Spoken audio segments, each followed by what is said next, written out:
And then something occurred to Stanley. Maybe, he thought to himself, maybe I am crazy. All of my co-workers blinking mysteriously out of existence in a single moment for no reason at all. None of it made any logical sense. And as Stanley pondered this, he began to make other strange observations. For example, why couldn't he see his feet when he looked down? Why did doors close automatically behind him wherever he went? And for that matter, these rooms were starting to look pretty familiar. Were they simply repeating? No, Stanley said to himself, this is all too strange. This can't be real. And at last, he came to the conclusion that had been on the tip of his tongue. He just hadn't found the words for it. "I'm dreaming!" he yelled. "This is all a dream." Oh, what a relief Stanley felt to have finally found an answer, an explanation. His co-workers weren't actually gone. He wasn't going to lose his job. He wasn't crazy after all. And he thought to himself, I suppose I'll wake up soon. I'll have to go back to my boring real-life job pushing buttons. I may as well enjoy this while I'm still lucid. So he imagined himself flying and began to gently float above the ground. Then he imagined himself soaring through space on a magical starfield, and it too appeared. It was so much fun, and Stanley marveled that he had still not woken up. How was he remaining so lucid? And then perhaps the strangest question of them all entered Stanley's head. One he was amazed he hadn't asked himself sooner. Why is there a voice in my head dictating everything that I'm doing and thinking? Now the voice was describing itself being considered by Stanley, who found it particularly strange. I'm dreaming about a voice describing me, thinking about how it's describing my thoughts, he thought. And while he thought it all very odd and wondered if this voice spoke to all people in their dreams, the truth was that, of course, this was not a dream. How could it be? Was Stanley simply deceiving himself, believing that if he's asleep, he doesn't have to take responsibility for himself? Stanley is as awake right now as he's ever been in his life. Now, hearing the voice speak these words was quite a shock to Stanley. After all, he knew for certain, beyond a doubt, that this was in fact a dream. Did the voice not see him float and make the magical stars just a moment ago? How else would the voice explain all that? This voice was a part of himself too. Surely, if he could just... He would prove it. He would prove that he was in control, that this was a dream. So he closed his eyes gently, and he invited himself to wake up. He felt the cool weight of the blanket on his skin, the press of the mattress on his back, the fresh air of a world outside this one. Let me wake up, he thought to himself. I'm through with this dream. I wish it to be over. Let me go back to my job. Let me continue pushing the buttons. Please, it's all I want. I want my apartment and my wife and my job. All I want is my life exactly the way it's always been. My life is normal. I am normal. Everything will be fine. I am okay.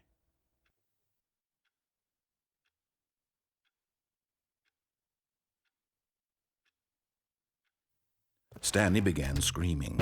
Please, someone, wake me up. My name is Stanley. I have a boss. I have an office. I am real. Please, just someone tell me I am real. I must be real. I must be. Can anyone hear my voice? Who am I? Who am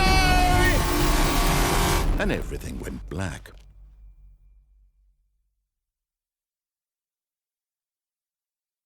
This is the story of a woman named Mariella. Mariella woke up on a day like any other. She arose, got dressed, gathered her belongings, and walked to her place of work. But on this particular day, her walk was interrupted by the body of a man who had stumbled through town talking and screaming to himself, and then collapsed dead on the sidewalk. And although she would soon turn to go call for an ambulance, for just a few brief moments, she considered the strange man. He was obviously crazy. This much she knew. Everyone knows what crazy people look like. And in that moment, she thought to herself how lucky she was to be normal. I am sane. I am in control of my mind. I know what is real and what isn't. It was comforting to think this, and in a certain way, seeing this man made her feel better. But then she remembered the meeting she had scheduled for that day, the very important people whose impressions of her would affect her career, and by extension, the rest of her life. She had no time for this, so it was only a moment that she stood there, staring down at the body. And then she turned and ran.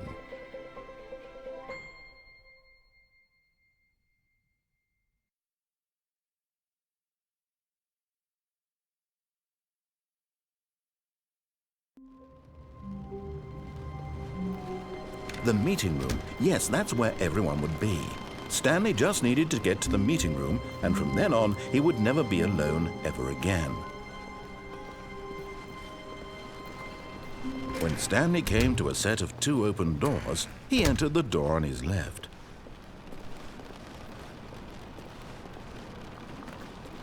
Yet there was not a single person here either. Feeling a wave of disbelief, Stanley decided to go up to his boss's office. Hoping he might come to a staircase, Stanley walked upstairs to his boss's office.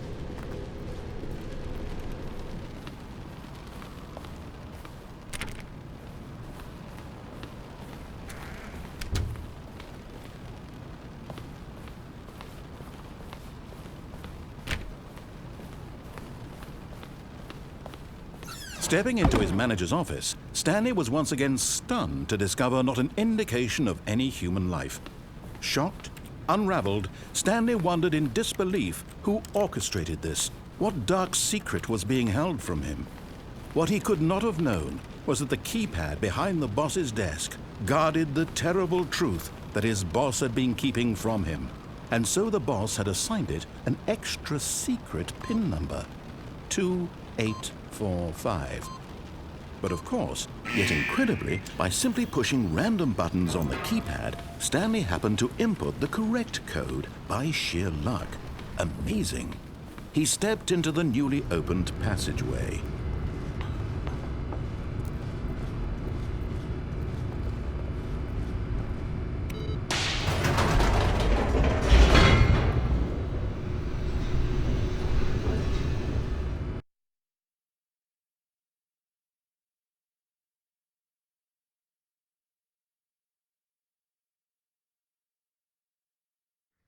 Descending deeper into the building, Stanley realized he felt a bit peculiar. It was a stirring of emotion in his chest, as though he felt more free to think for himself, to question the nature of his job. Why did he feel this now, when for years it had never occurred to him? This question would not go unanswered for long.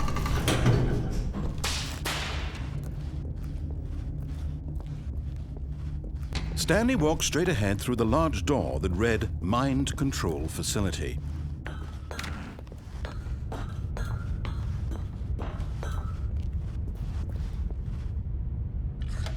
The lights rose on an enormous room packed with television screens. What horrible secret did this place hold? Stanley thought to himself. Did he have the strength to find out?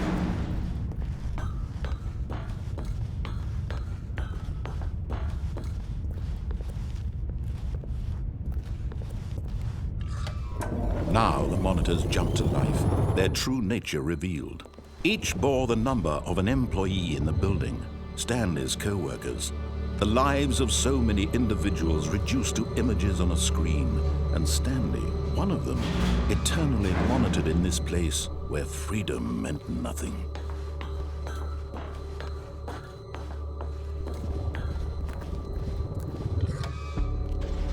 This mind control facility, it was too horrible to believe. It couldn't be true. Had Stanley really been under someone's control all this time? Was this the only reason he was happy with his boring job? That his emotions had been manipulated to accept it blindly? No, he refused to believe it. He couldn't accept it. His own life in someone else's control? Never! It was unthinkable. Wasn't it? Was it even possible? Had he truly spent his entire life utterly blind to the world? But here was the proof, the heart of the operation. Controls labeled with emotions, happy or sad or content, walking, eating, working, all of it monitored and commanded from this very place. And as the cold reality of his past began to sink in, Stanley decided that this machinery would never again exert its terrible power over another human life. For he would dismantle the controls once and for all.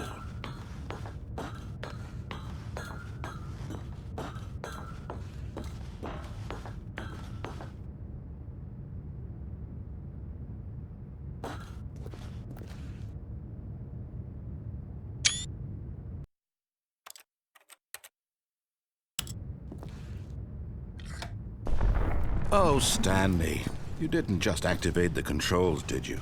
After they kept you enslaved all these years, you go and you try to take control of the machine for yourself. Is that what you wanted? Control? Oh, Stanley, I applaud your effort, I really do. But you need to understand, there's only so much that machine can do. You were supposed to let it go, turn the controls off, and leave. If you want to throw my story off track, you're going to have to do much better than that. I'm afraid you don't have nearly the power you think you do. For example, and I believe you'll find this pertinent, Stanley suddenly realized he had just initiated the network's emergency detonation system. In the event that this machine is activated without proper DNA identification, nuclear detonators are set to explode, eliminating the entire complex. How long until detonation then? Let's say 2 minutes. Now this is making things a little more fun, isn't it, Stanley? It's your time to shine. You are the star. It's your story now. Shape it to your heart's desires. Oh, this is much better than what I had in mind. What a shame we have so little time left to enjoy it. Mere moments until the bomb goes off. But what precious moments each one of them is. More time to talk about you, about me, where we're going, what all this means. I barely know where to start. What's that? You'd like to know where your co-workers are?